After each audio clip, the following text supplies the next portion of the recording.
Dito sa ibabaw ng mundo ay may nagsusulputan na iba't ibang sekta ng pananampalataya. Dahil dito ay marami na sa mga Katoliko ang nalilito kung ano ba talaga ang totoo. Straight to the point! Pagkat ang Diyos natin, Diyos ng pag-ibig.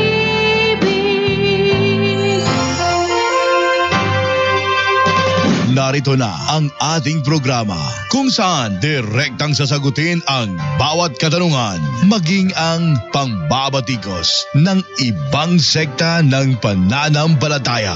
Straight to the point! Straight to the point!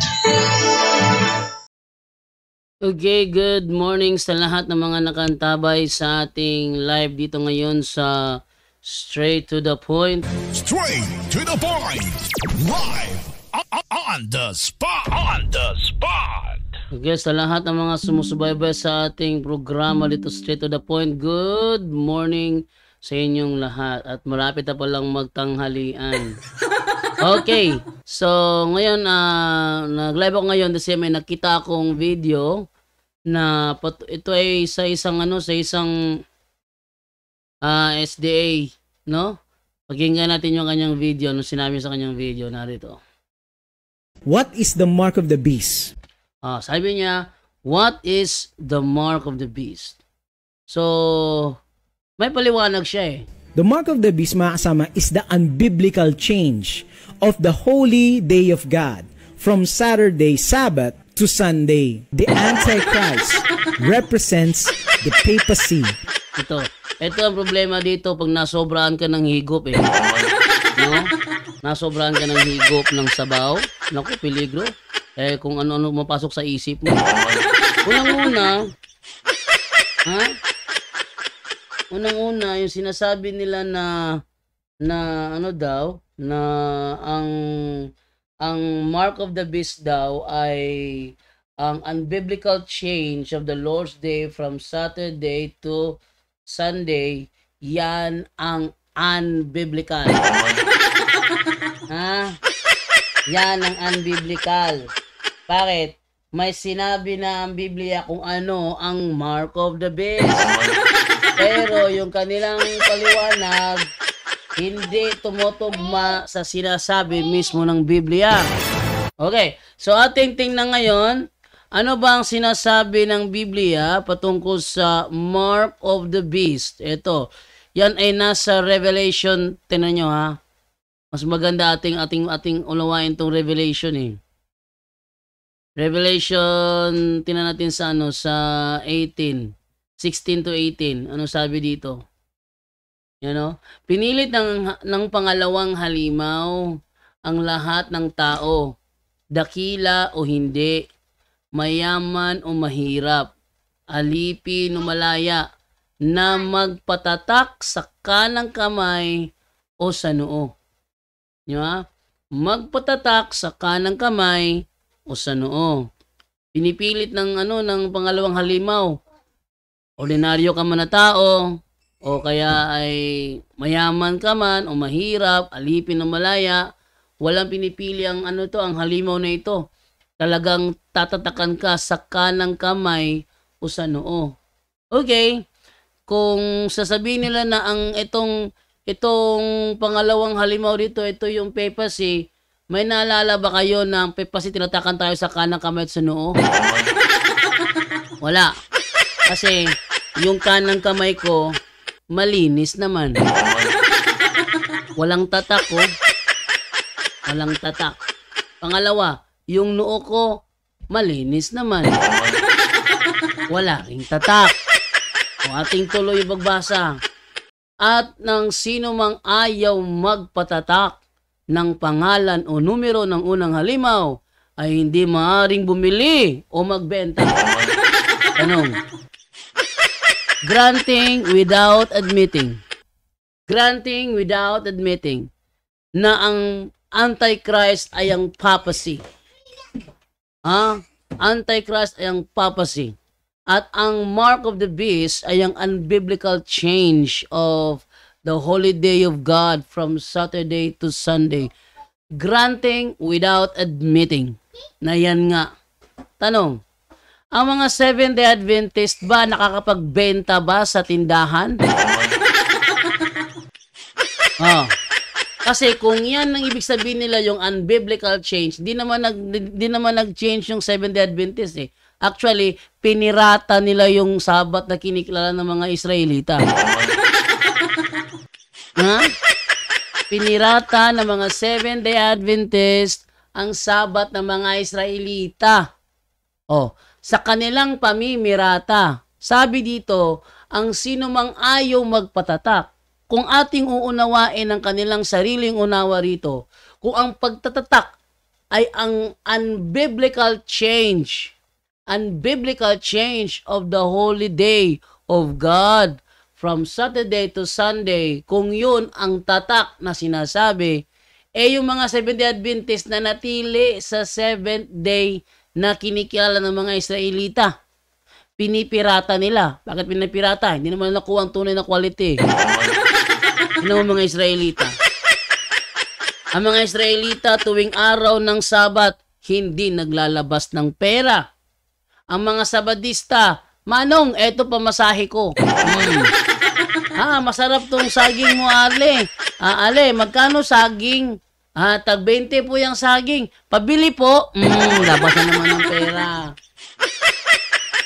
Ang mga Israelita sa kanilang lugar, ultimo pag-switch on ng ilaw, hindi ginagawa. Pero yung mga Sabadista, pagdating sa kanila, madilim yung simbahan, switch on natin. Nagbukas na. Ang turo ng mga Israelita, tuwing Biyernes ng hapon, simula Biyernes ng hapon hanggang Sabado ng hapon, huwag kang magluto. Ano yung ginagawa ng Seventh-day Adventist? Nagsasaing, nagluluto. Sa madaling salita, hindi talaga nila nakopya ang tunay na Sabat ng Biblia. Kasi sa tunay na Sabat ng Biblia, bawal kang magsaing. At yung basahin na sa Exodo chapter 35. At isimulan basa sa 35:1. Sabi dito, tinipon ni Moises ang buong mamamayan ng Israel at sinabi sa kanila, ito ang inuutos ng Panginoon na gawin ninyo. Sa loob ng 6 na araw, gawin ninyo ang mga gawain ninyo. Pero sa 7 araw, ay magpahinga kayo. Dahil banal ang araw na ito at para sa Panginoon. Ang sino man magtrabaho sa araw na ito, ay papatayin. Kaya wag na wag kayo magtatrabaho. Kahit na magsindi ng apoy sa bahay ninyo para magluto sa araw na yun. Ito ang biblical Sabbath. Ito ang biblical Sabbath. Ang mga Seventh-day Adventist pakunwari na sumusunod. Pakunwari. Bakit sinasabi kong pakunwari? Kasi itong talatang ito nilalabag ng lahat ng Seventh-day Adventist sa Pilipinas. Nilalabag ng lahat ng Seventh-day Adventist sa Pilipinas. Bakit? During fellowship at social, nagluluto yan. Nagluluto ang mga yan.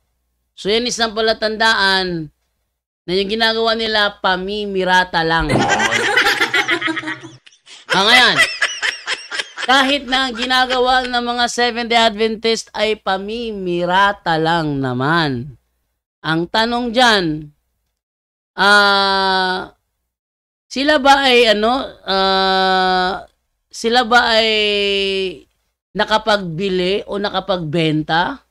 Kasi kung sila nakapagbili, nakapagbenta, ibig sabihin, mali. Mali. Kaya na ating balikan yung yung Revelation 13, ating balikan sa 17. Anong sabi sa 17?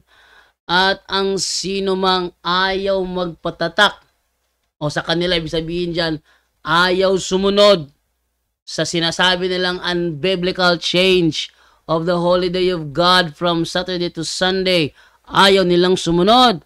Anong sabi? Hindi maaaring bumili o magbenta. Sigurado kayo na ang mga Seventh-day Adventists hindi nakapagbibenta? Ha? Sigurado kayo na ang Seventh-day Adventists hindi nakakabili ng anuman? Oy. Oy. Matagal na merong Santo Papa eh. Matagal na merong Santo Papa. Sabi nila, 538 AD nagsimula ang papasi. Ano ba 538 AD? 398 nautusan ni Pope Damaso si Saint Jerome i-translate ang Bible. Tingnan nyo ha. Ito ang kapalpakan. To the point. Ito ang kapalpakan na turo ng mga Seventh-day Adventist. Oh. Mali yun. Sobrang mali talaga magturo ng Seventh-day Adventist. Ang ano daw? Ang linggo bilang banal na araw ay galing sa Antikristo. Saan mo nakuha yan? Ha? Sang talata mo nakuha na ang linggo bilang banal na araw ay galing sa Antikristo? Sang talata yan? Sabi niya, bilang banal. Hindi ba sa Pentecost Sunday ibinuhos ang Holy Spirit? Hindi ba banal yon? Grabe naman si Jericho Valdez na ito. Nag-chat ako sa kanya. Si Jericho Valdez, sinahamon ko siya, dialogo tayo bro, sa live natin gawin. No? Sa live natin gawin, dialogo tayo. Patunayan mo ng Mark of the Beast ay ang unbiblical change of the holy day of God from Saturday to Sunday. Hindi pa siya nag-response. No? Kaya ati pa pakinggan itong kanyang video na punong-puno ng kasinungalingan. Atin tuloy. Rome. Hindi po yan exclusive na interpretasyon ng Adventists. Ito po talaga yung tunay na Biblia at tinitindigan ng mga Protestant Reformers. Tinitindigan lang pala ng Protestant Reformers. Ibig sabihin, pag sinabing Protestant, supakiro. Ano ba daw ito? Sa Tagalog pa, labagero. Alin labagero? Kasi hindi sumunod sa iglesyang tatag ni Kristo. Gustong bumukod, nagtayo ng sariling kanila. Ano ang sabi ni Apostol Pablo sa mga protestanteng ganyan? Basahin natin. Roma, Kapitulo 10, versikulo 2 hanggang 4. Eto, sabi, ako na rin ang makapagpapatunay na masigasig sila sa kanilang paglilingkod sa Diyos. Kaya nga lang ay hindi ayon sa katotohanan. Ito'y sa dahilang hindi nila alam kung paano itunuturing ng Diyos na matuwid ang isang tao. Nagsikap silang gumawa ng sariling pamamaraan sa halip na sundin nila ang pamamaraan ng Diyos, sapagkat hindi nila alam na si Kristo ang hangganan ng kautusan. Ano ginagawa ng SDA ngayon? Ha? Giniba na nga ni Kristo ang alitan sa pagitan ng dalawang nag-uumpugang bato eh. Ha? Giniba na ni Kristo. Pero ayaw silang makinig. Saan ko ba nabasa na sa Efeso 2 yata yun eh. Double check ko lang Efeso 2:28 ba yun? Kung hindi hindi pala. Wait lang, ating i-double check no. Kunin ko lang yung Biblia doon para natin. Wait lang ha. Tayo sa sa ating cellphone. Una lang muna tayo para madali ang maghanap. Okay, tingnan no saan ko ba saan ko ba nakita 'yon? Yung sa Efeso, ating i-search dito ang word pader. Pader from the book of Efeso. Okay? Wala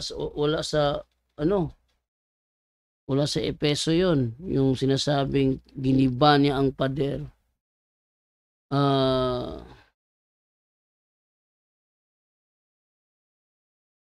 Balaod.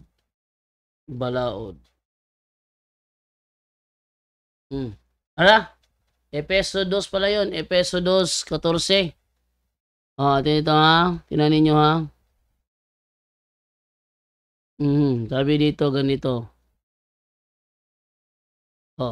Efeso 2:11. Alalahanin niyo ang kalagayan ninyo noon bilang mga hindi Hudyo. Ipinanganak kayong hindi mga Hudyo, sinasabi ng mga Hudyo na wala kayong kaugnayan sa Diyos dahil sa hindi kayo katulad nila ng mga tuli. Pero ang pagkakatuling ito ay sa laman lang. Alalahanin ninyo rin noon ay hindi nyo pakilala si Kristo. Hindi kayo kabilang sa mga mamayan ng Israel at hindi sakop ng mga kasunduan ng Diyos na bate sa mga pangako niya. Namuhay kayo sa mundong ito na walang pag-asa at walang Diyos. Ngunit kayo ngayon na ay na kay Kristo na. Malayo kayo noon sa Diyos pero ngayon ay malapit na kayo sa Kanya sa pamamagitan ng dugo ni Kristo. At sa pamamagitan ng kamatayan niya, pinagkasundo niya tayo. Si Apostol Pablo nagsasalita rito, Hudyo. Ang kausap niya mga hintil. Sabi ni Apostol Pablo, sa pamamagitan ng kamatayan niya, pinagkasundo niya tayo.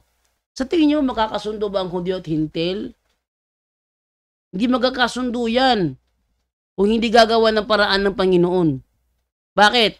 Kasi ang mga Hudyo kasi masyado silang yung bang feeling nila sila yung righteous kasi sila yung may kautusan ng mga hintil, wala naman.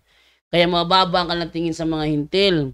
Sabi ni Apostol Pablo, pinag-isa niya ang mga Hudyo at ang mga hindi Hudyo sa pamamagitan ng paggiba sa pader. Ano daw? Paggiba sa pader na naghihiwalay sa atin. So meron palang pader na naghihiwalay sa mga Hudyo at sa mga hintil.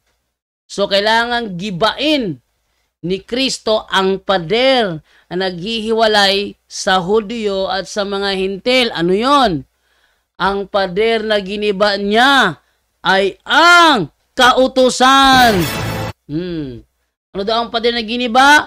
Ay ang kautusan. Kasama ang mga utos at mga tuntunin nito. Ginawa niya ito para pag-isahin ang mga Hudyo at hindi Hudyo. Nang sa ganon ay magkasundo na ang dalawa. Bakit di magkasundo? Kasi pag kumain si hintil ng baboy, reklamo si Hudyo. Pag kumain ng pusit si hintil, reklamo naman si Hudyo. Ngayon, pag kumain naman ng puro gulay lang, itong mga Hudyo, hindi na maganda ang tingin ng mga hintil sa kanila, pero ang mga hintil talaga sa totoo lang, walang pakialam kung kumain man sila ng mga gulay lang. Pero ito talaga, nang dahil sa kautusan patungkol sa pagkain, masama ang tingin ng mga Hudyo sa mga hintil. Kaya para mawala yung alitan na yon, kiniba ni Kristo ang pader. At ang pader na yon ay ang mga kautusan na naghihiwalay sa mga Hudyo at sa mga hintil. No? Ang mga kautusan na naghihiwalay sa mga Hudyo at sa mga hintil. Tanong, 10 Commandments ba yan? Sagot, hindi. Bakit? Kasi wala namang utos sa 10 Commandments na nagpapahiwalay sa Hudyo at sa hintil. Ano mga utos na yan? Kaya na lang halimbawa, huwag kang kakain ng baboy. Yan, mga hintil kumakain ng baboy Ngayon, hindi matanggap ng mga Hudyo kung lang ang mga hintil kumakain ng baboy. Kaya ayaw nila magipaghalubilo sa kanila kasi ang mga Hintil kumakain ng baboy. Ayaw magipaghalubilo ng mga Hudyo, pakunwari pa kayo. Oh. Ngayon, ang tanong, effective ba ang kautosang yan? Wala na. Kahit pa sundin pa yan ng sundin ng mga Sabadistang yan, hindi lang mababago ang katotohanan, giniba na ni Kristo ang pader na yan. Ha? Giniba na ni Kristo ang pader na yan. Huwag na kayong OA. Na kayong OA. Kung makatingin kayo sa amin pag kumain kami ng litson, sama-sama nyo makatingin. Giniba na ni Kristo ang pader na naghihiwalay sa dalawang lahi, Hudyo at Hintil. Ano ang pader na yon? Ang pader na giniba niya ay ang kautusan. So giniba na. 'Di ba? Oh, giniba na ang pader, wala nang kautusan na maghihiwalay sa mga Hudyo at sa mga Hintil. Pero ang mga Sabadista, pilit nilang tinatayo para manatili ang paghihiwalay ng mga Hudyo at mga Hintil. Di naman pwede na ang Hudyo susunod sa kautusan ng Hintil. Wala palang kautusan ng Hintil pala, baliktad. Hindi naman pwede na ang Hintil susunod sa kautusan ng mga Hudyo. Kasi susunod, giniba na nga yung kautusan na yun eh. Giniba na, kasi susunod. Susunod ba giniba na nga. O, diba? So yan ay isang palatandaan na itong si Jericho Valdez hindi nakakaunawa sa kanyang mga pinagsasabi.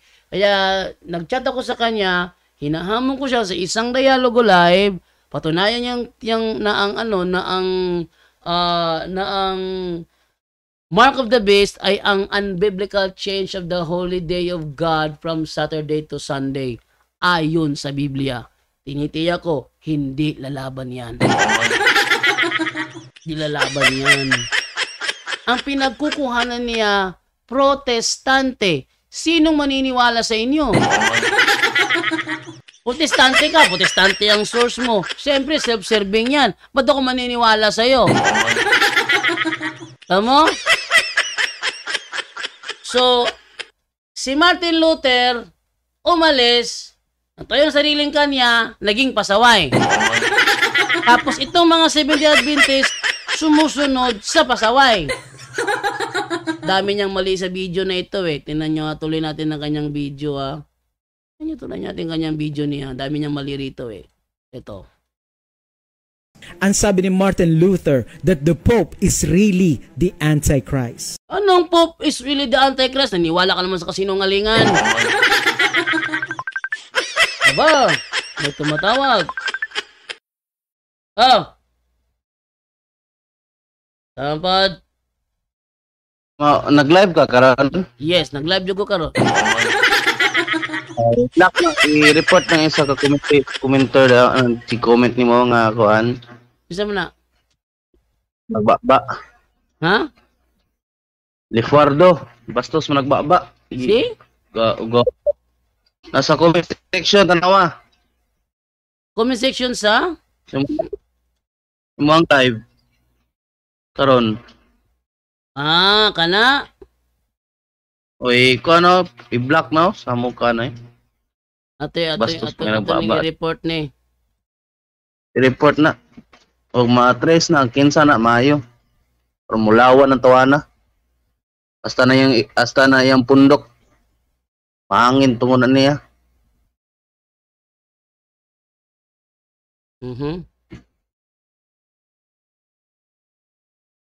Okay.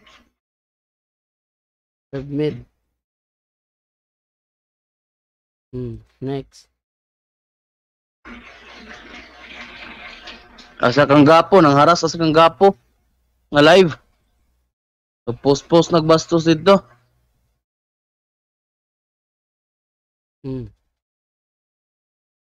Okay. So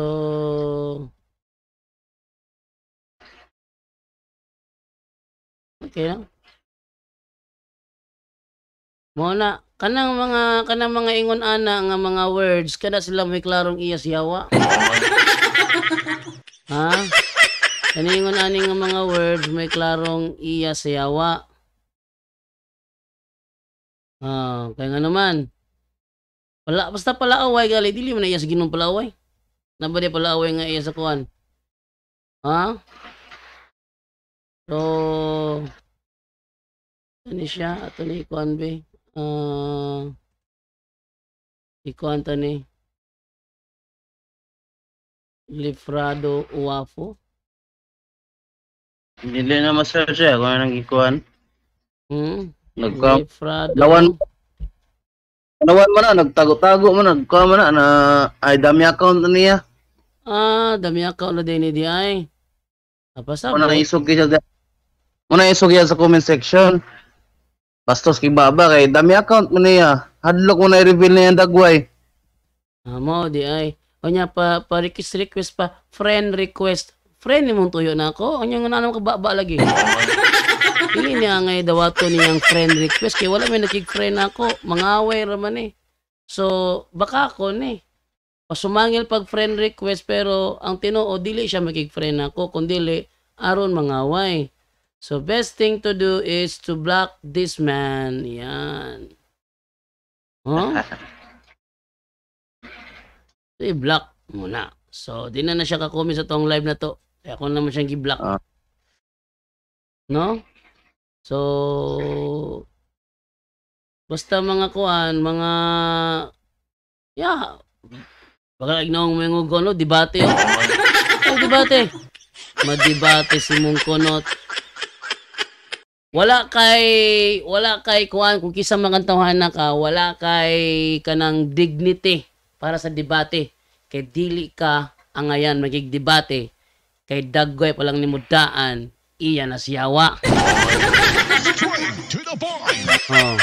Dagway palang daan, iya na siyawa. No?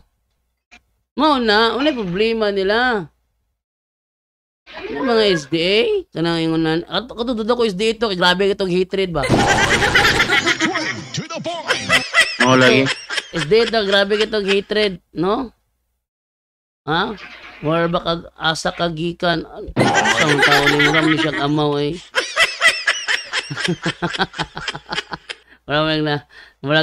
Murag nakatok ba? Tayo mahimo na. Tas, usago na yung mga kuha ninyo. Mga comment ninyo, mura mo. Oy, mga grado, oy. Comment gali mo gali. Sigurado tao ninyo nga kanang the more nga inyo kung personalonog kanang bikil, the more makita, wa mo'y dag-anan. Kanang muingon si Amik, bisag unsaon wala gyud mo'y dag-anan. Tamo sa video ni Amik. Ato patanawon sa video ni Amik, beto video ni Amik. Sukdanan sa kamatuoran. No? Sukdanan sa kamatuoran. Sukdanan sa kamatuoran kang Amik siguro. Itong post karon bago lang ni Amik nga kuan.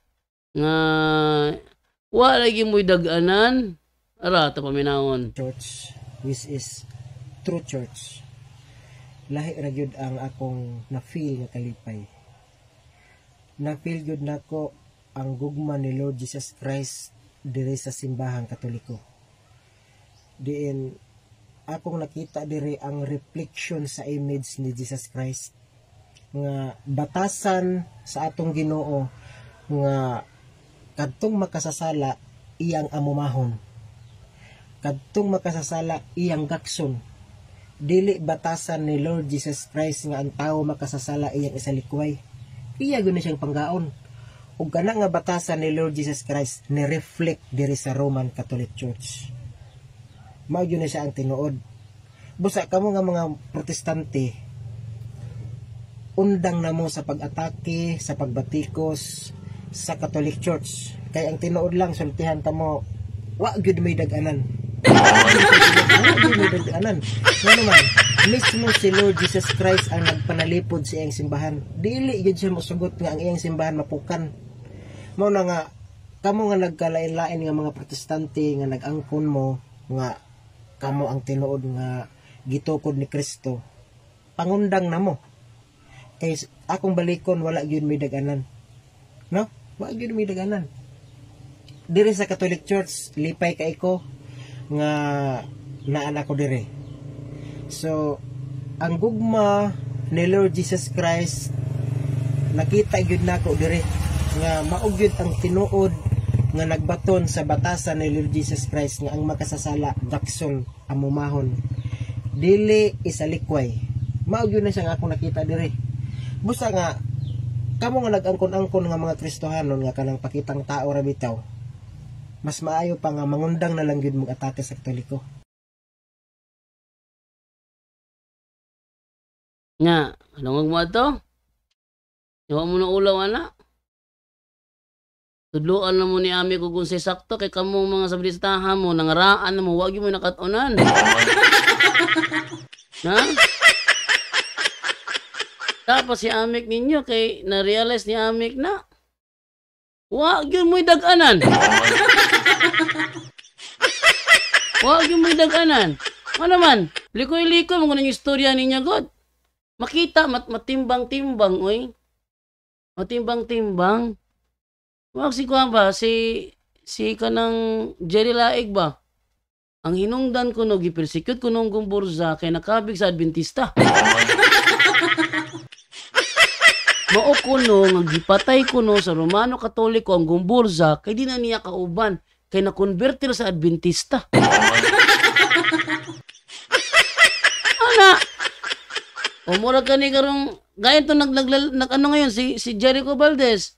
Ang mark of the beast daw ay ang unbiblical change of the day of and of the holy day of God from Saturday to Sunday. At ang pagkilala na banal ang araw ng linggo ay sa Antikristo. Saan binasa yun? Huwag niyong kalimutan, araw ng linggo, binuhos ng Panginoon ang Holy Spirit doon sa Pentecostes. Pentecost Sunday. There's no such thing as Pentecost Saturday. To the point. Huh? There's no such thing as Pentecost Saturday. Dahil ito ay Pentecost Sunday. At nang ibuhos ng Panginoon ng Holy Spirit sa araw ng linggo. Huwag niyong sabihin sa akin na hindi yan banal.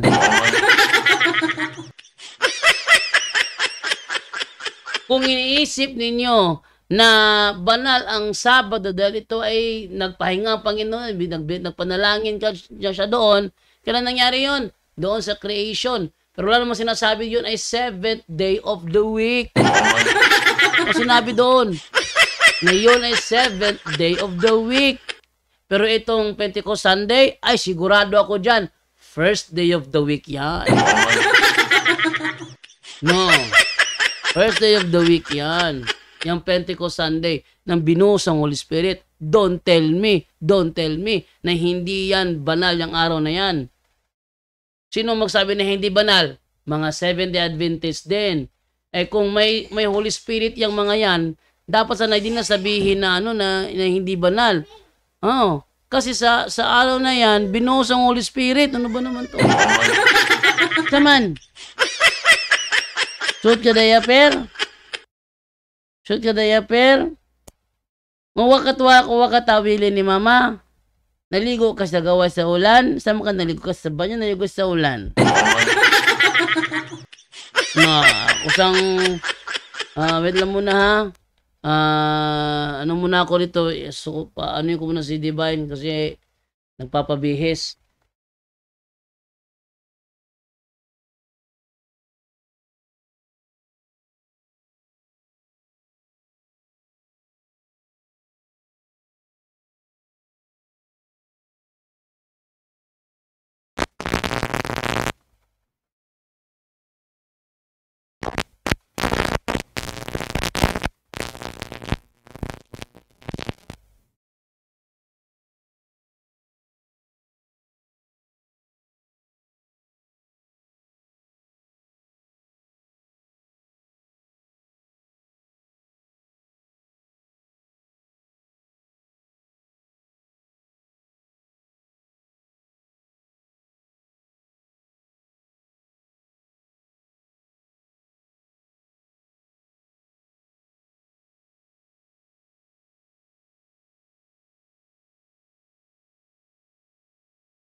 Okay, yan po.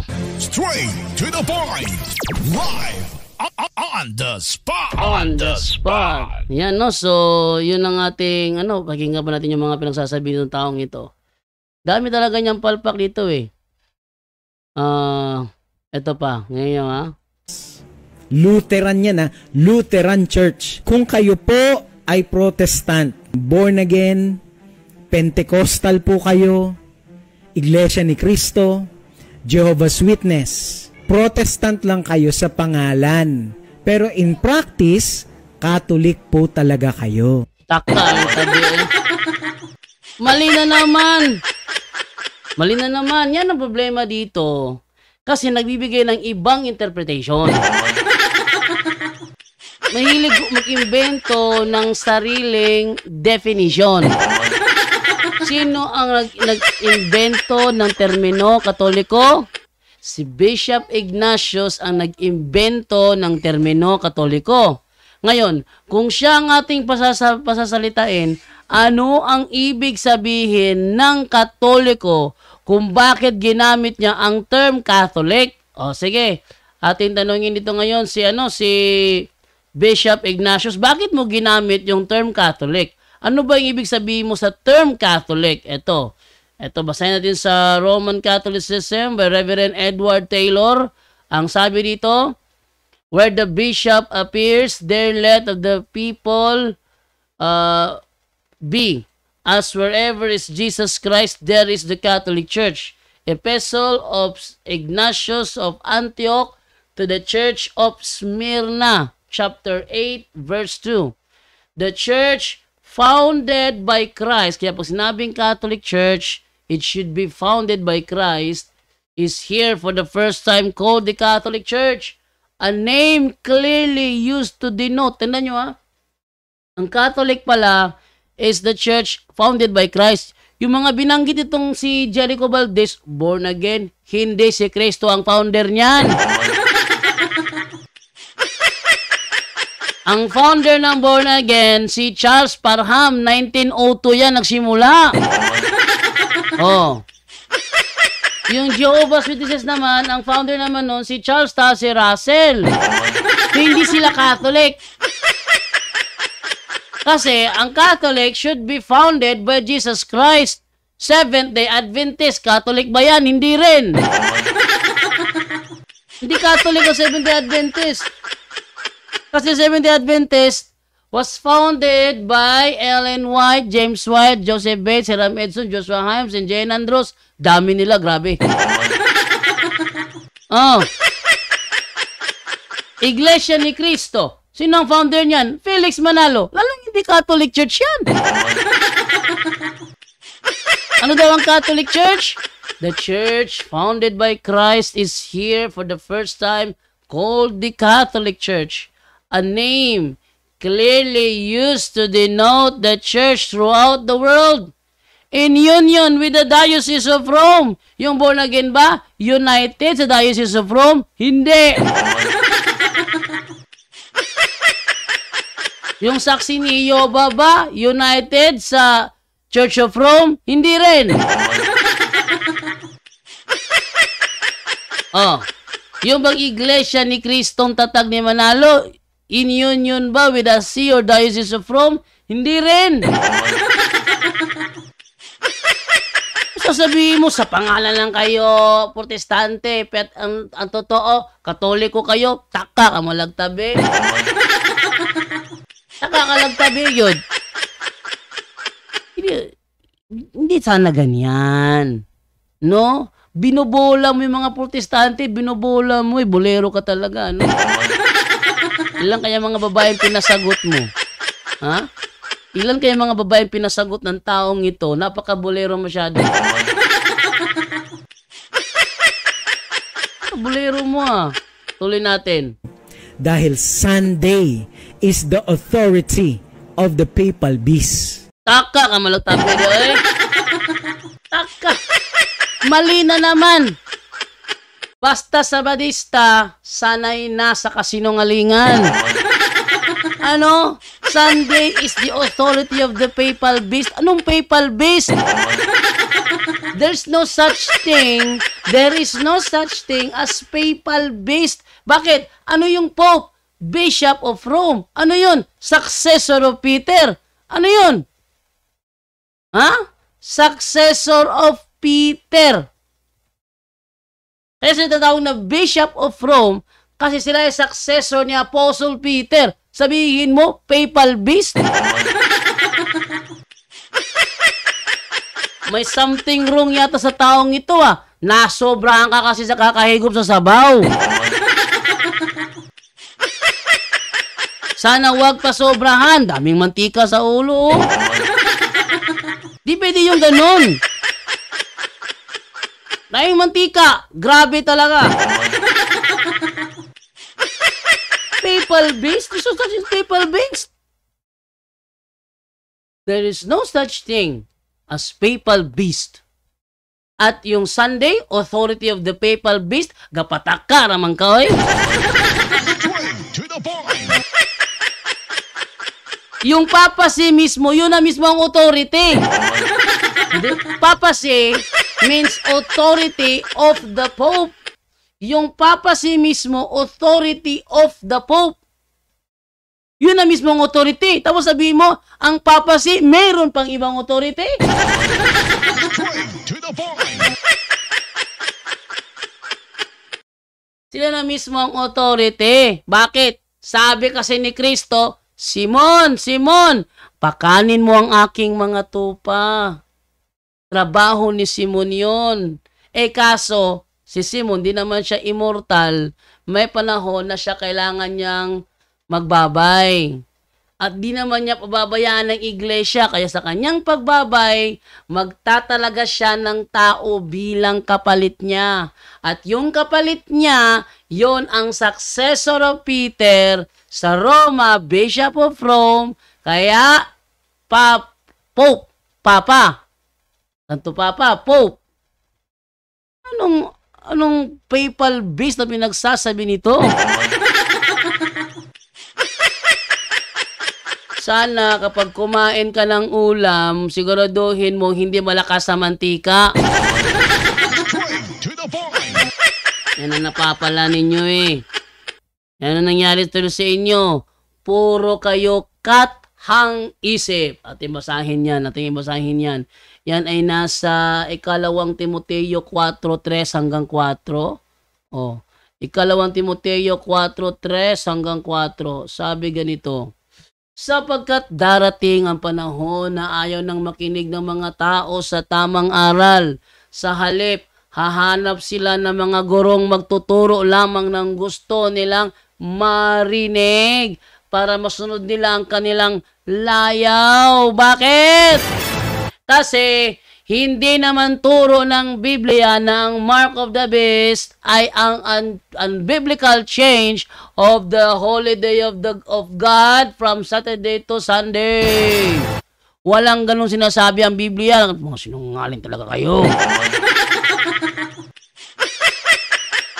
Sumbaga, sanay na kayo. Talaga masyado sa kasinungalingan. Sa tingin nyo ba, pag kayo nagturo ng mali, at may naakay kayo sa mali niyong turo, sa tingin mo ba hindi ka damay niyan sa impyerno? Hindi mo ha? Once nakapagligaw ka ng maraming kaluluwa, nailigaw mo yan. Dahil naniwala ka sa pastor mo namang walang alam. Pati ikaw damay ka. Walang sinasabi ang Biblia ng mark of the beast is the unbiblical change of the holy day of God from Saturday to Sunday. Walang ganun. Huy! To the point.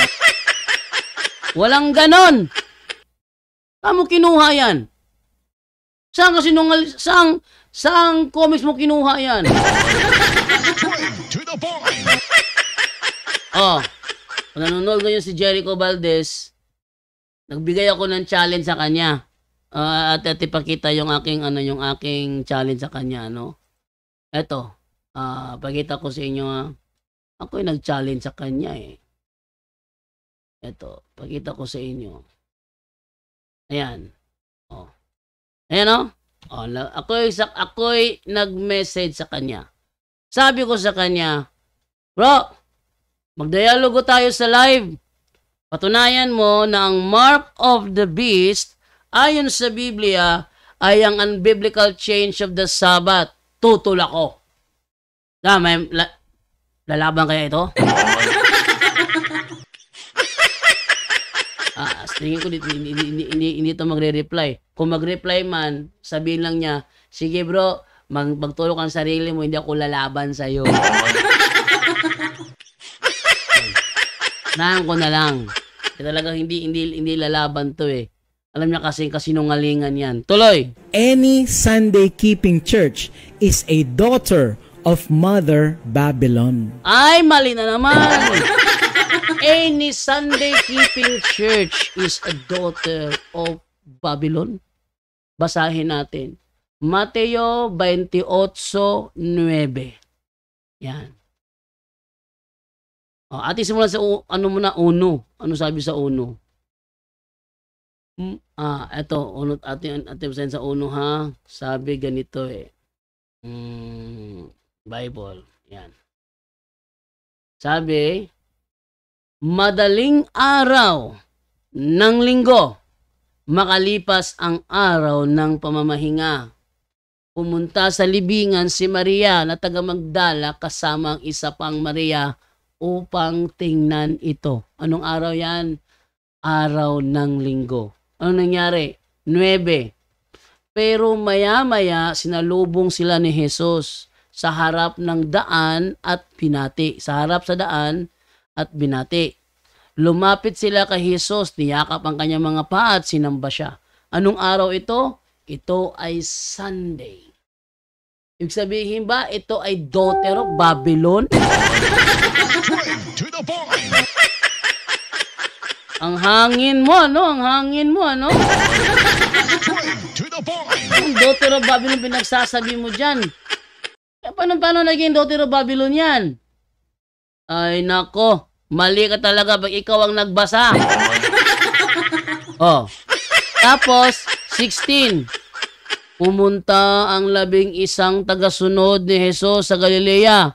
Doon sa isang bundok na sinabi sa kanila ni Jesus. Nang makita nila si Jesus, sumamba sila sa kanya. Huwag mong sabihin sa akin, sila ay daughter of Babylon na naman ulit. To the point. Kahit sa 1:20, tinan nyo ha, at isimula sa 1:21, ano sabi dito? Kinaumagahan ng linggo, habang madilim pa, pumunta si Maria na taga Magdala sa libingan. Nakita niyang naalis na ang mga batong nakatakip sa pintuan nito. Anong araw yan? Yan ay araw ng linggo. 19. Ano sabi? Nang takip silim na ng araw na yon. Ibig sabihin, linggo, no? Takip silim na, hindi pa naman gumagabi. Nang takip silim na ng araw na yon, nagsama-sama mga tagasunod ni Jesus. Ikanandado nila mga pinto dahil sa takot sa mga pinuno ng mga Hudyo. Dumating si Jesus at tumayo sa gitna nila at sinabi, sumainyo ang kapayapaan. Pagkasabi niya nito, ipinakita niya ang sugat sa mga kamay at tagiliran niya. Labis na natuwa ang mga tagasunod nang makita ang Panginoon. Nang panahong ito, absent si Tomas. Wala si Tomas na mangyari ito. Kaya sinabihan nila si Tomas, no? 21. Muling sinabi ni Jesus sa kanila, sumainyo ang kapayapaan. Kung paano sinugo ako ng Ama, ay sinusugo ko rin kayo. Ito na yung sa 24.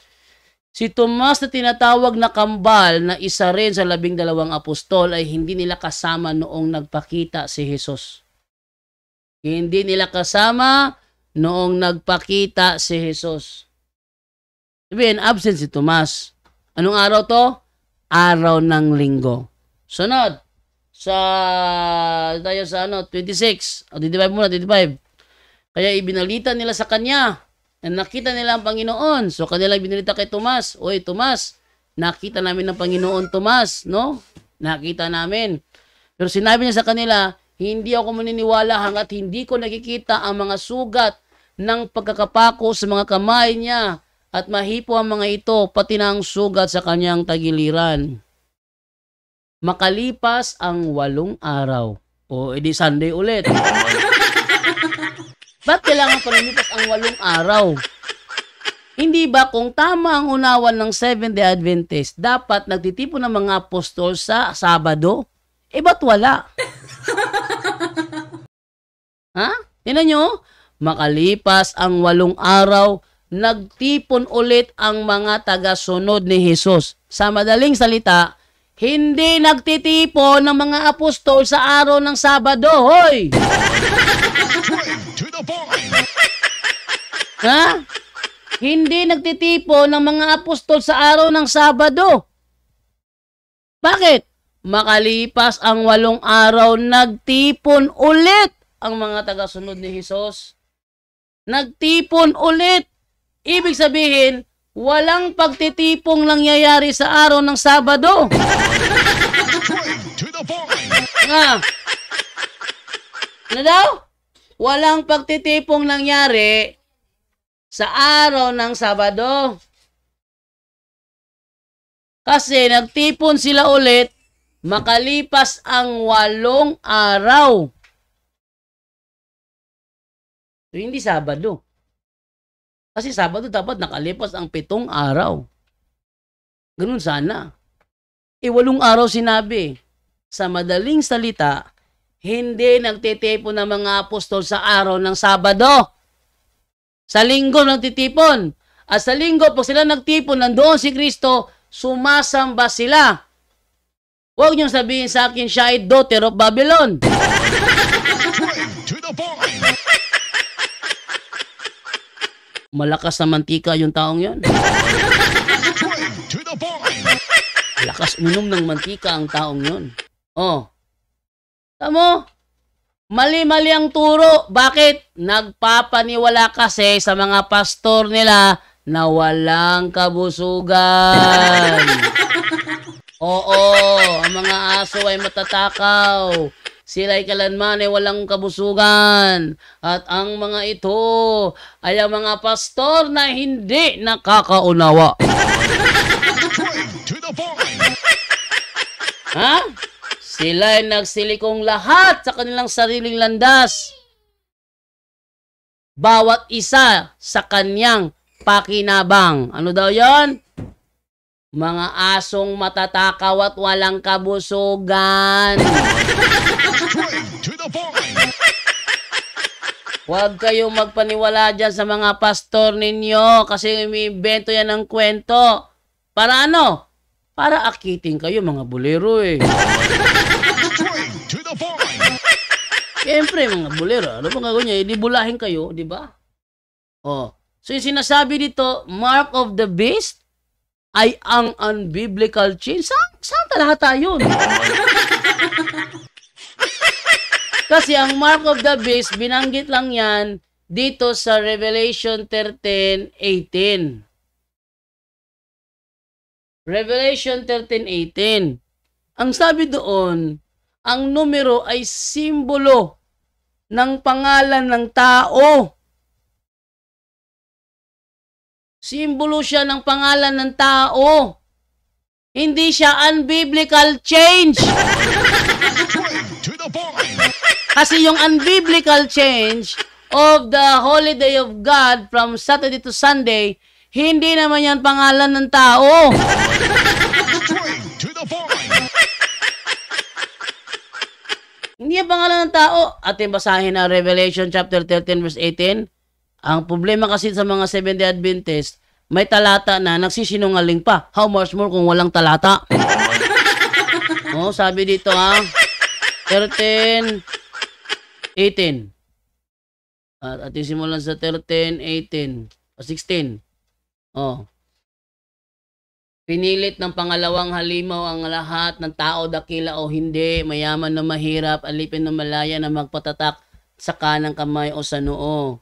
At sino mang ayaw magpatatak ng pangalan o numero ng unang halimaw ay hindi maaaring bumili o magbenta. So ito ay pangalan ng halimaw o numero ng halimaw.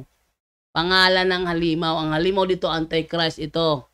Bula ang propeta. Ano ang pangalan niya? Yun ang tatatak sa kamay at sa noo at sa kanang kamay ninyo. Hindi yung unbiblical change of the holiday from Saturday to Sunday. Mali. Problema kasi, may Biblia na, nanluloko pa kayo eh. Kung may Biblia na, nanluloko pa kayo, how much more pa kaya kung walang Bible? Uy! Ha? How much more ba kaya kung walang Bible? Nako, kawawa mga kaluluwa ng mga tao rito. Kung ganun. 18. Kailangan dito ang talino upang maunawaan ang kahulugan ng numero ng unang halimaw. Dahil simbolo ito ng pangalan ng tao.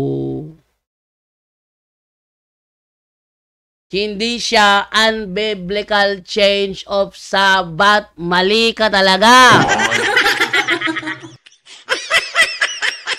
Ano ang biblical change? Ang biblical change, first century pa lang, nagsasabat na ng linggo ang mga tao. Ano ka ba? Nangingili na. Kaya nga sabi ni Bishop Ignatius, ang mga Kristiyano was no longer observing the Sabbath, but living in the observance of the Lord's Day. Oh. So, ang mga Kristiyano, hindi na nag-o-observe ng Sabbath, kundi namumuhay ayon sa Lord's Day. Anong sabi ng kanilang aklat, Almost Forgotten Day by Mark Finney, page 18? John suggests that there was a special day that disciples worship on during the first century. It was called the Lord's Day. Ano yung Lord's sa Bible? Domingo. Hindi naman niya Sabado. Yan ha. So yan ang ating ang ating tampok na video ngayon, at basa muna ako saglit sa ating mga comments sa mga nanood sa ating live ngayong gabi na ito. Okay, sabi natin na ito no, sa babaw. Sabi dito ni si Archie Jackson nag-send sa akin ng 250 stars. Wow, thank you po, thank you po. So, Carlos Orteliano. Uy, may tumawag. Hello. Hello, good morning, sir. Hello, Dondo. Oo. Ay, pakisid ulit sa Gcash kay nawala ang ako ang gilista ba? Gcash ni Padre Darwin? Bisan asa nga Gcash, basta sure na ako nga di mapunta sa lain mo. Bitang tawag ko kay, may nang sure kay uban magud ma-scam ba. Sumangil na ba naghimog lain itbi nga Darwin dayon na Gcash sa ilalom sa ang pangalan. Mga may nang sure. Mga pud sila no? Oo, muna sila nga kung sumangil ba makasala ang punta na sa Ginoon kasi maglagot bitaw ko.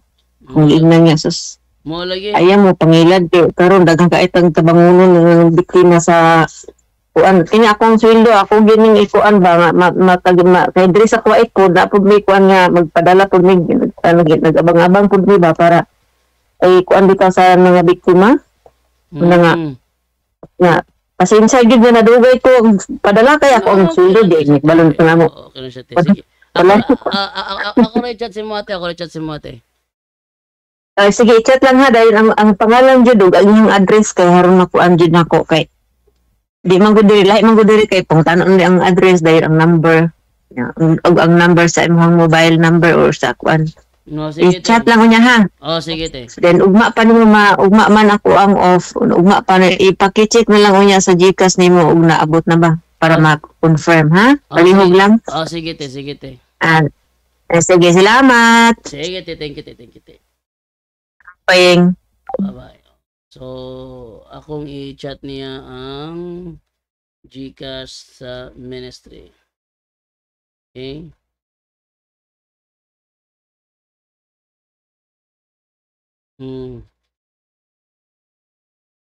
Tayo ngayon, pin Kitgano.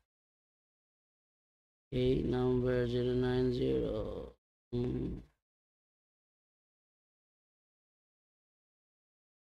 Okay.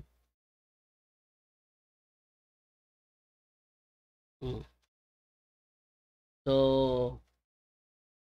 yan naman siguro yung information na kakailanganin, ano? Okay, move na tayo ngayon. Dito naman tayo ngayon sa pagbabasa ng mga komento ng ating mga nanonood sa ating live ngayon. Mga SDA, wala gugma diha. Gimugna na nga sekta para lang yun awayo ng samukon ng Katoliko. Correct! Correct! Very correct. Basta gani dili kay Kristo wa gyud na gugma kay si Kristo gugmang maong sa Katoliko di gyud na gimugna para mosamok sa laing sekta. Pero kaning SDA kay kasatanas niya kay Satanas dili gugma mao nang ubang sekta o ang SDA gimugna na Satanas, no?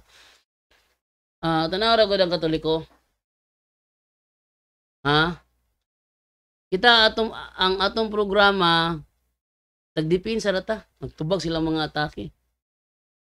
Pero sila, mga atake, gid sila, huwag nilang lingaw. Huwag nilang lingaw, mga atake. Kita na, digdipin sa ragita.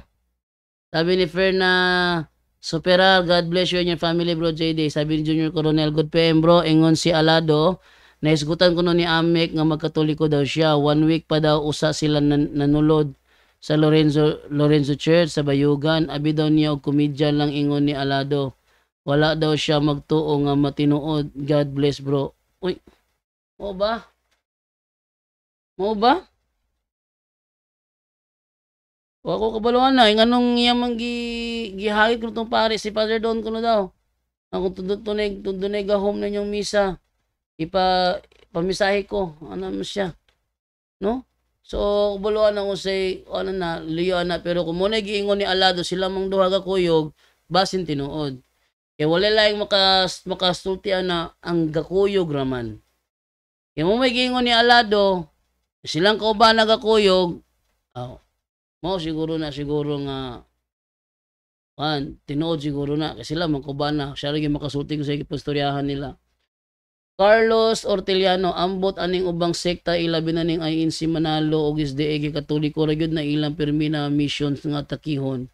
Tingala ko na nila, di gyud ta kadungog nila, nga dili mga atake sa Katoliko kada wali nila ambot lang ng mga kultuhan na sabi naman ni Virginia Toledo, have a blessed day to all. Sabi naman ni GNP News and Blogcast TV, you don't know what the spirit you mean. In 1 John 4:1 NIV, dear friends, okay, do not believe every spirit but test the spirit to see whether they are from God. Because many false prophets have gone out into the world, but every spirit that does not acknowledge Jesus is not from walang kalugtong. So, sabi niya ito, like Catholic believe in tradition, not from the Bible. Ay, mali ka na naman. Ba't kami naniniwala sa tradisyon? Because Apostle Paul teaches us about tradition. Don't tell me you haven't read it in the Bible. Let's read. Danabutan in English na po dinuong mo. Wala mo dito ako nakamog English. 1 Thessalonians chapter 2 verse 2 Thessalonians chapter 2 verse 15 at sabi dito, read it by yourself. Therefore, brethren, stand fast and hold the traditions.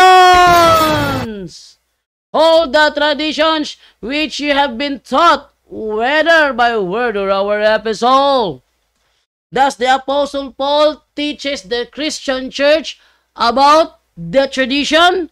Yes, of course. If you read it in 2 Thessalonians chapter 3 verse 6, it says, now we command you, brethren, in the name of our Lord Jesus Christ, that you withdraw yourselves from every brother that walketh disorderly, and not after the tradition which he received of us. Now the question is, did the Apostle Paul teaches us about tradition? About following the tradition? Yes. And that's the reason why Catholic also believe in tradition, but not to the tradition made by Judaism. Huh? Because the tradition that Jesus rebuked in the book of Matthew was the tradition of Judaism and not the tradition of the apostles. But the apostles are still teaching us about the tradition. And we Catholics believe the tradition. And we do not believe the tradition of the Jews. Remember what Jesus said? You are disobeying the law of God because of your traditions. And what tradition is that? Jesus himself made an example. He said, if you have money and you have to help your parents, you will say, I will not give you this money because it is reserved for God in the temple. So that tradition is what Jesus rebuking. You are reading the Bible, but definitely don't understand what you are reading. Straight to the point. That's the mistake of all Protestants, because they don't know how to distinguish the Jewish tradition and the Apostles' tradition.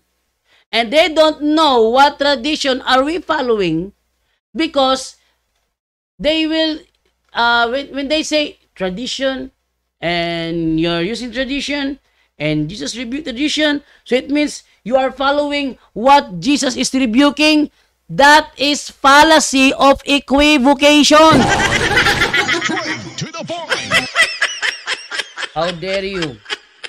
How dare you telling us we are following not the Bible? We are the ones who produce the Bible, not you Protestants. Straight to the point. Huh? We Catholics was the one who compiled both the Old and New Testament. But according to the debate of Father Darwin and Pastor Ryan Fuentes, according to Pastor Fuentes, do you agree that the Old Testament was compiled by the Jews?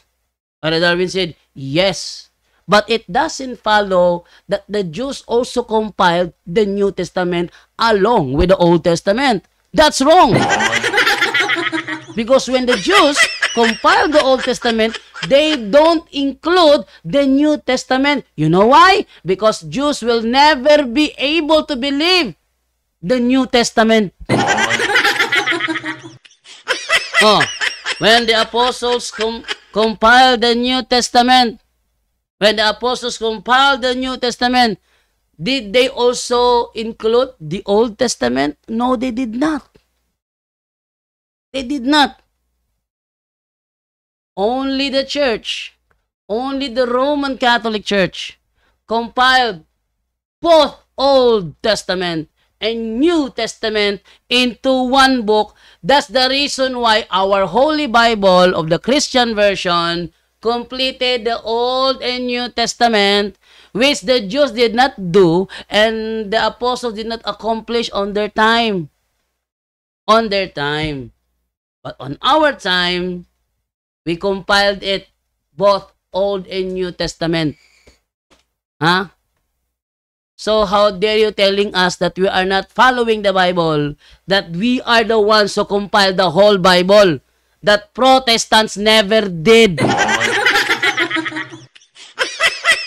Protestants always saying, we are the true church, we are the true church. Are you sure? Are you sure? Then what did you contribute on the time that the Catholic Church is compiling both the Old and New Testament to one whole book? What did you contribute? They cannot answer the question because they don't exist on that very time when the Catholic Church compiled both the Old and New Testament. So don't tell me that you are not following the Bible, because definitely you are the one who's not following the Bible. I can prove that. Huh? You want to debate with me? I can prove that.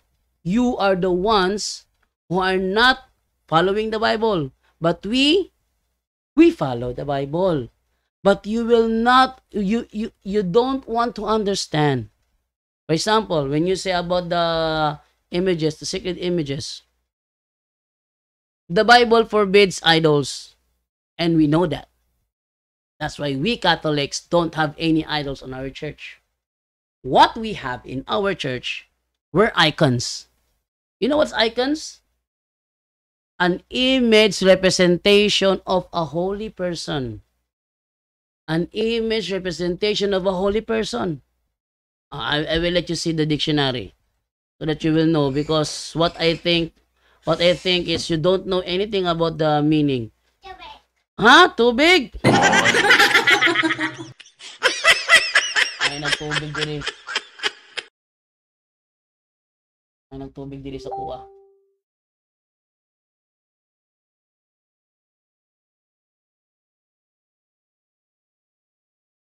Lang, inom ba si Divine ba ng tubig? Oh, let us read, ha? What's the difference of icons and idols? Let us read the term idols. We read first the term idols. Look. Okay? Here's the word idol. From Collier's Dictionary. My dad bought a dictionary and I pictured it before we went to Cebu. Idol. Representation of a god. The word God there is a common noun. It means it is a false god used as an object of worship. In the Old Testament, a false god. That's idol. And how about icons? How about icons? Let us see. What's the difference of idols and an icons? An idol is a representation of a god. How about icons? Let us read icons here. Icons. Icons. Or in Hebrew, in Greek, it's icon. Icon in Greek. A painted representation of a holy person. Ano daw? Painted representation of a holy person as Christ, the Virgin Mary, or a saint. Icons are held in reverence by Christians in the Eastern churches. That's the reason why once upon a time there was a heresy called iconoclasm. The one who attacks traditional or cherished ideas, beliefs, or institutions as being false or harmful. One who destroys icons and is opposed to the religious use. What we have here were icons, not idols. What we have here were icons. An image representation of a holy person as Christ, the Virgin Mary, or a saint. While the Bible says they are rebuking the idols, there is no Bible version that's saying that the Bible is rebuking the icons. Actually, the image of the golden cherubim is not an idol, but was considered an icon. Because the cherubim, that is the representation of God's presence, is a holy person. Is a holy person. A saint. Is a holy person. So it is not an idol. It's considered as an icon. Okay? So I hope you never accuse us anything that you don't understand about us. Before you accuse us anything, you should understand what really our teaching is.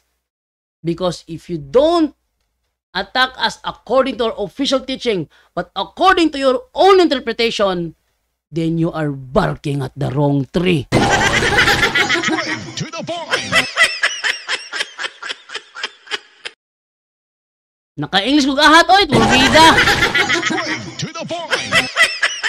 Di lalim mag-English, ha? Nag-English mo ito, wartag, Carabao English na ito, ano eh. Carabao English to, Carabao English, ha? Di, I am not good in English because I am not graduate. Okay. Para yung tagbasa sa mga comment. Sure ka, nagkuha sila, nagtinubagay na. Okay. Sabi ni Delphine Balaba, butatan na naman ng SDA bro. Klaro. Yung si Nestor, ayan bro, JD. Ayan. No? Sabi ni Corban, sa verse 1, meron binanggit na pamamahinga sa ibang salin araw yun ng Sabat. Tanong po, anong pagkakaiba ng pamamahingang Sabat sa salitang pagsamba sa verse 9? Pareho lang yung ano, kasi yung pagsamba doon, yung pagsamba na ginawa, pagsamba yung kay Kristo. At pahinga yun ng mga Kristiyano. Nakahanap ka ng ano, ng Sabat, meron tayong Biblia dyan. Yung first day, Sabat, sayin natin. Meron ako dito eh. Eto. Eto.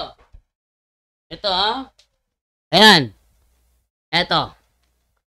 Eto yung Biblia na nagbalintong ni Ralph Chavez. Straight to the point. Ito yung Biblia na nagpataob sa kay Ralph Chavez. Basahin ko tong Mateo 28:1 dito Ito ay Bisaya.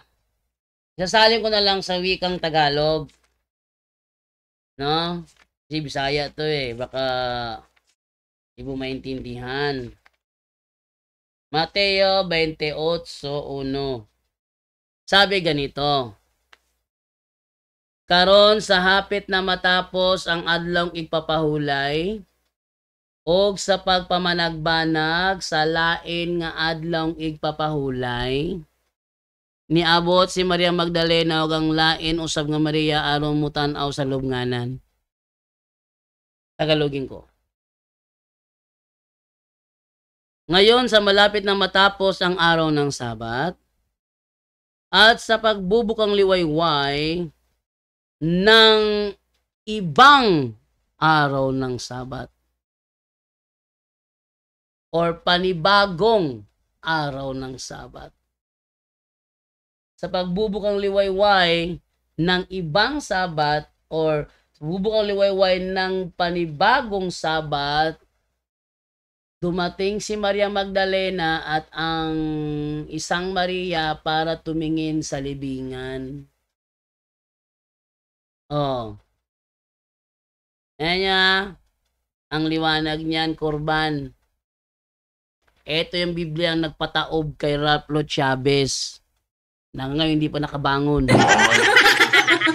Okay? Sabi naman ni Coniberto Yuterino, idol ko po yan si Tomas, kaya lagi akong absent dati, boys. Sabi naman dapat sana hindi na nagluluto ng pagkain ng steak kung nag-observe sila talaga ng Sabat tulad ng Hudyo. Yes, hindi nila magawa eh. Okay? Sabi naman ni Rinaldo Sumuok, magandang tanghali bro JD. Sabi naman ni Minor Solmiano, si Pedro lang ba ang may asawa? Based sa aking record dito, si Apostol Pedro lang. Bakit? Meron ka bang mapatunayan na may ibang may asawa? Ilabas mong ebidensya mo, kung meron man. Yan Torrent Singwa. Bro Jando, tawag ka daw sa number ni Bashir. Hinihintay ka daw niya. Ito. Okay, ating tawagin itong number ni Bashir mamayang gabi. Unbook ko itong number ni Bashir, ha? Para mamayang gabi ito, sakaling nandyan si Brother Wendell Talibong, mag-usap sila. Di naman pwede na akong kausapin ni Bashir kasi hindi mo ako makakadebate niya. Ang kausapin niya, yung makakadebate niya. Sabi nung tumawag kayo ng Muslim, baka magkagulo. Ano magkagulo? Mag-i-schedule mo, ba't magkakagulo? schedule lang naman gagawin eh. Bro, anong araw natin gawin yung debate natin, bro? Doon sa Tagbilaran, bro. Sabi ni Brother Wendell, tignan ko muna yung schedule ko, ha? Ito tayo sa ano tayo. Yan. Sige, dyan. Sige. Kung sakali hindi bakante, pwede lipat tayo ng ibang araw kasi hindi ako bakati sa araw na yan. Sabi naman ni Brother Wendell, sige, dito sa ano? Okay ka dito? Sabi naman niya, sige, okay ako dyan. Dito tayo. Walang gulo. Walang gulo. Ang di ko lang makalimutan dati, nung ako'y nagipag-usap kay Bashir Sakaging, sabi ko sa kanya, bro, mag-meeting tayo bro, private meeting. Nakapagtataka, ang gulo-gulo ni Bashir nun. Para siyang nag-aapura ba? Simulan na kaagad. Kung hindi, nag-ano pa tayo rito? Nagbibuild pa tayo ng ng ating pag-uusapan. Sinasabayan ako niya magsalita. Di ako naman, syempre, gusto ko marinig ako ni Bashir, yung aking boses tumataas. Yung pala, nagla-live pala. Sabi ko, private meeting to, ba't ka nag-live dyan? Mamaya, hindi yan magulo. Alam mo, kung sakaling magkagulo mamayang gabi, walang debating matutuloy. Huwag niyong guluhin. Dahil ayaw namin na magkipagdebate kami yung aming kaharap, walang spirituality. Papakilala pa naman kayo na na religion of peace. Iparamdam nyo sa amin na kayo nga ay religion of peace. Mamayang gabi, tatawag ko itong number ni Bashir mamayang gabi, mag-usap kayo ni Brother Wendell. At sana, yung pag-uusap, matiwasay naman. Hindi yung sasabihin, baka magkagulo sa live. Ba't magkakagulo? Mag-i-schedule lang naman. Walang gulo mangyari kasi mag-i-schedule lang naman eh. At kung maaari, huwag nyo namang idaan sa gulo kasi yung kami sa punto por punto, pag kami nakapag-schedule, talagang schedule lang. Walang ibang schedule lang talaga. Gugulo lang yan kung may manggugulo. Tingnan nyo yung nangyari doon sa doon si Bashir Sakaging. Inimbitahan namin si Christian Prince. Anong nangyari? May matiwas-ibang ng talakayan? Wala. Ang gulo-gulo eh. Kaya kasi binasa punto por punto eh. Ang gulo-gulo. Inimbitahan namin si Ali Javier, si Bashir Sakaging, tapos si Christian Prince. Para sila ang mag-usap ni Christian Prince. Nandito lang kami sa gitna. Manunood lang kami. Kumbaga, binobroadcast lang namin yung kanilang talakayan kasi si Christian Prince ako contact lamang sa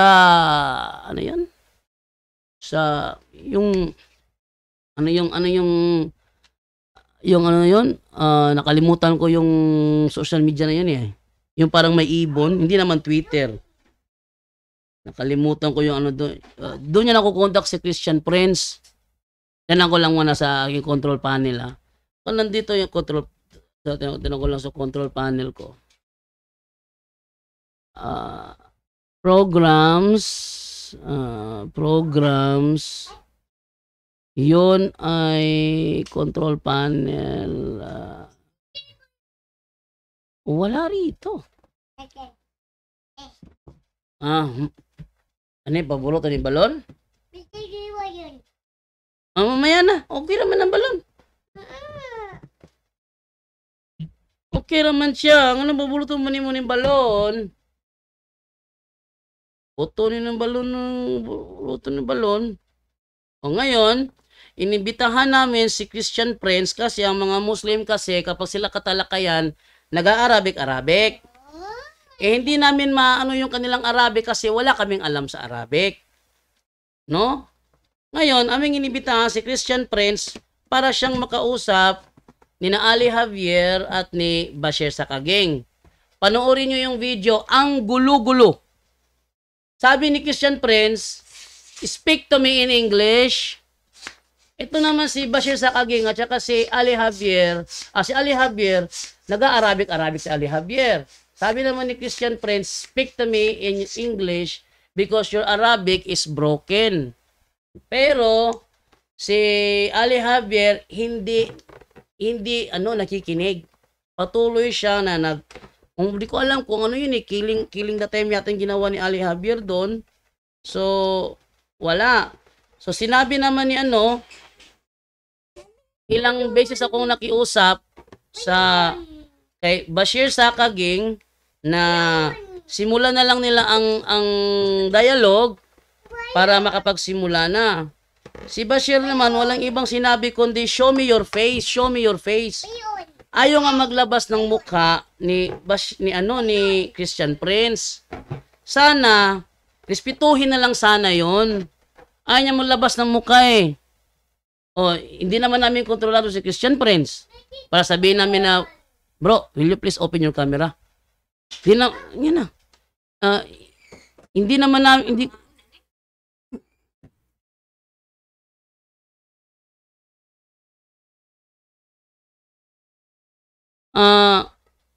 ngayon, pinakausapin ko nga, bro, simulan ng dialogue, bro, pati ba naman ako pinapatahimik?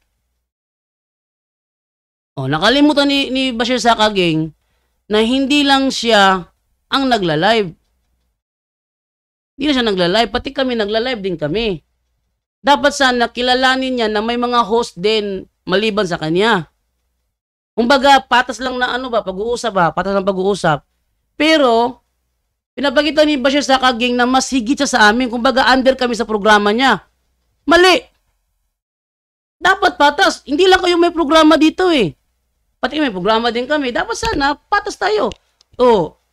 Igagalang ka namin bro. Igalang mo rin kami. Ang problema, kami lang yung gumagalang, siya hindi. Ayun, panoorin niyo yung ating bisita si Christian Prince, ang gulo-gulo. Kaya sabi ni Brother Darwin, huwag nyo na papasukin ng mga Muslim na yan sa programa.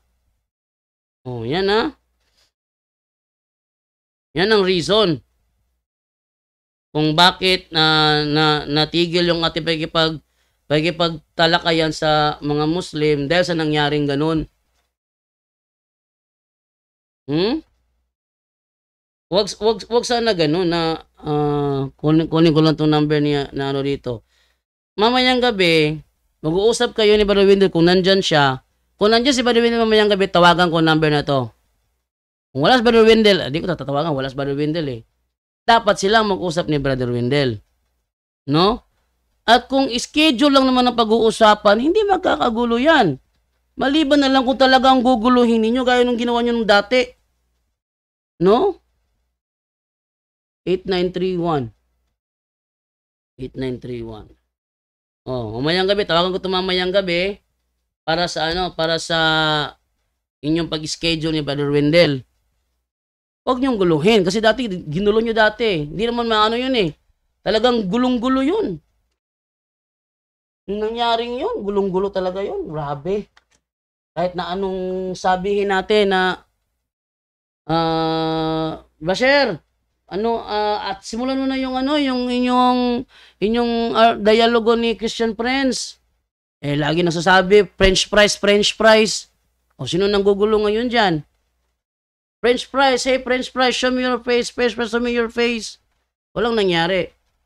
So, sana hindi na maulit yon. Iparamdam nyo naman sa amin na kayo nga ay religion of peace. Yun ha?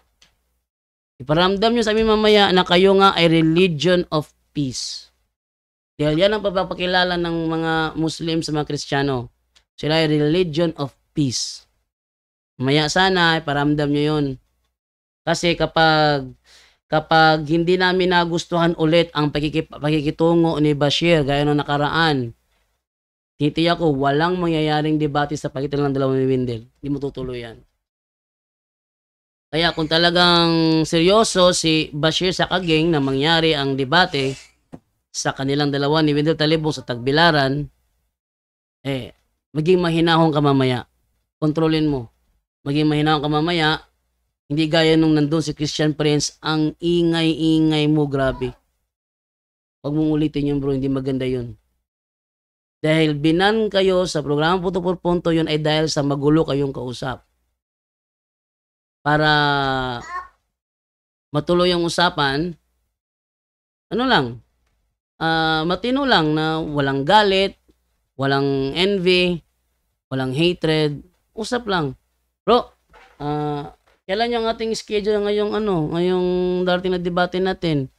Bigyan mo ko ng petsa. O, bigyan ng petsa. Wala namang gulo doon. Petsa lang namang hihingin eh. O, ito bro, ito yung ating petsa bro na natin debate. O. Hindi walang, tinan mo, tumawag si Denmar Santiago dito para nakipag-schedule. Wala namang gulong nangyari. December 1 yata yun. December 1. First Sunday of the month. Oh, December 1. Plaza Independencia, 1:00 ng hapon. Yun. Yun ang ni Denmar Santiago sa kanya. Wala namang gulong nangyari. No? Dahil may record na sa amin si Bashir sa kageng na talagang magulo siya kausap. Kung sakali, mamayang gabi, magkagulo naman ulit, wala ng debate.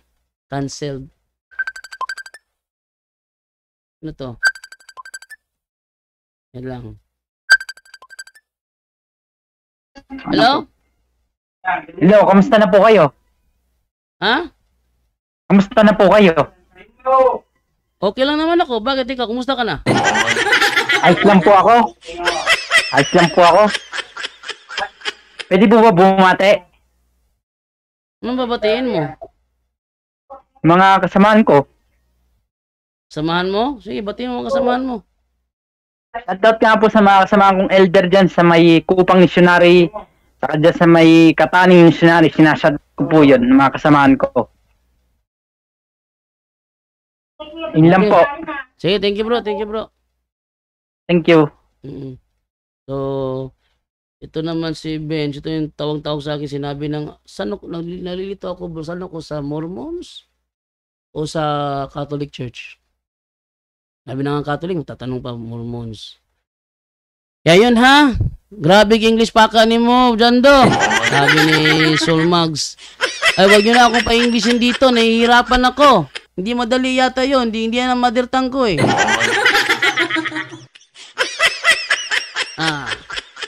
So, mamayang gabi, abangan po ninyo, ano ibig sabihin ng unang Korinto 9:5, patungkol ba ito sa asawa?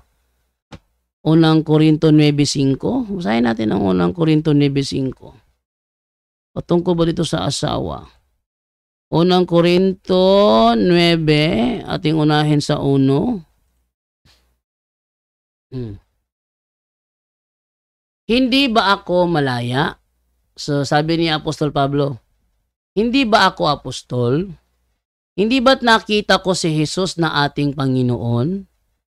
Hindi ba kayo ang bunga ng aking paglilingkod sa Kanya? Ang iba'y ayaw kilalanin ang aking pagka-apostol. Subalit para sa inyo, ako'y isang apostol.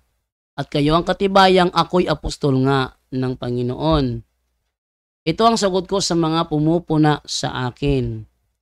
Wala ba kaming karapatang tustusan ng iglesia sa aming pangangailangan? Wala ba kaming karapatang magsama ng asawang Kristiyano tulad ng ginagawa ng mga ibang apostol at ng mga kapatid ng Panginoon at gayon din ni Pedro? So sa linyang ito, nagtatanong si Apostol Pablo, wala ba siyang karapatang magsama ng asawang Kristiyano? Iba yung nagtatanong sa meron ng asawa. Kasi sa unang Korinto 7 at ating basahin sa 7 ha. 7 tayo. Si Apostol Pablo sa unang Korinto 7, sinasabi niya wala siyang asawa. Ha? Walang asawa. Atin mo na walay asawa. Sa unang Korinto. Unang Korinto. Ano yun 7 at isimulan sa 8 ano? Ito naman ang masasabi ko sa mga walang asawa at sa mga biyuda. Mabuti pa sa kanilang manatiling katulad ko na walang asawa. So yung unang Korinto 9:5, si Apostol Pablo nagtatanong, wala ba kaming karapatang magsama ng asawang Kristiyano? yan ay tanong lang naman. Hindi ibig sabihin na si Apostol Pablo mayroong asawa. Kasi sa unang Korinto 7:8, sabi ni Apostol Pablo, manatiling katulad sa kanya na walang asawa. Si Apostol Pablo, wala siyang asawa. Gets? Ha? Wala siyang asawa. Okay. So, hanggang dito na lamang po tayo dahil si Pablo wala asawa pero ang uban aduna. Ay, asa lagi pa ko sing ebidensya lagi. Ako sing ebidensya. Di na mo conclude lang ka pero wala ka ebidensya. Ipagawas unang ebidensya. Ha? Sabi ni Coniberto na bro, kontakin mo si Shamshamon. Ay, harap kay Bashir.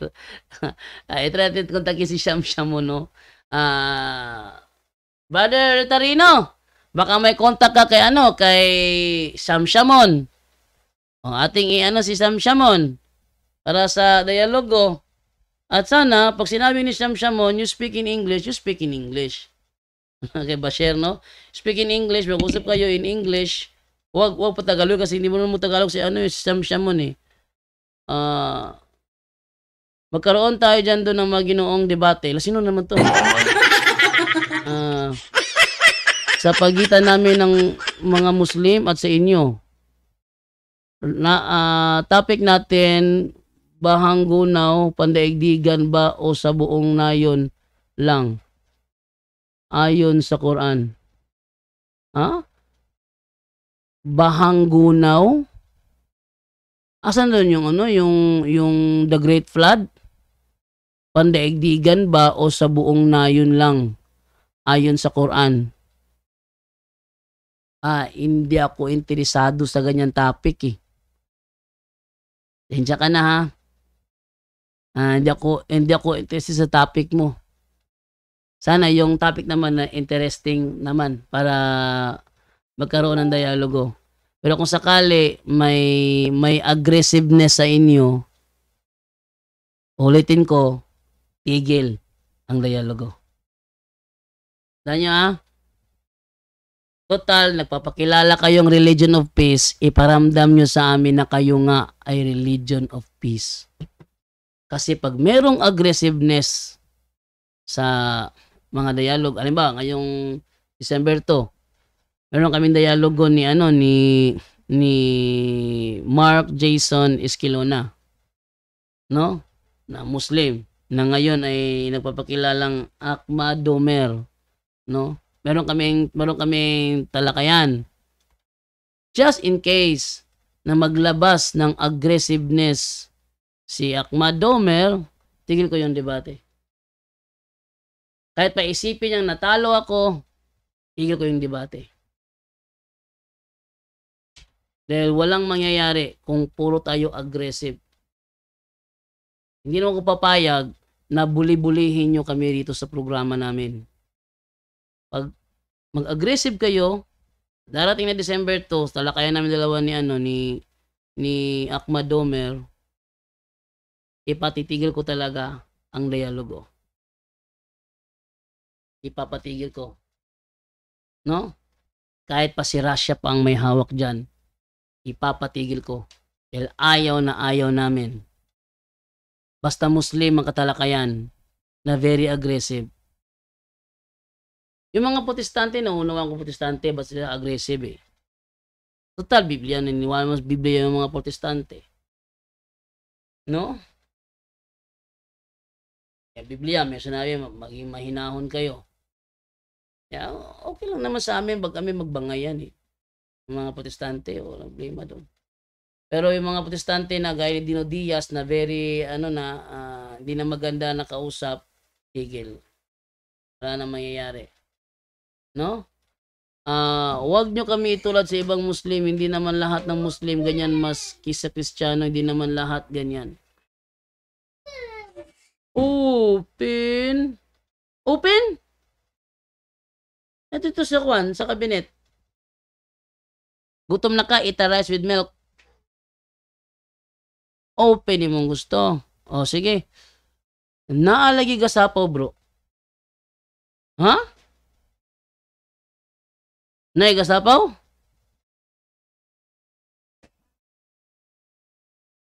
Asa may gasapaw? Oo, kalungong na nagsapaw. Sabi nagsapaw? Ano siya nagsapaw? Ha? Nalagi gasapaw, bro, sabi ni Marcos Dahan. Di ko alam kung ano nagsapaw. Okay, so ganito na lamang ako at ano yung ko muna si Divine. No? Bye-bye sa inyo lahat. Paalam. At yan po ang ating tampok ngayon sa Straight to the Point, kung saan sa loob lang ng ilang minuto naging matibay ang pananampalataya ninyo. Maraming salamat po. Straight to the Point! Straight to the Point!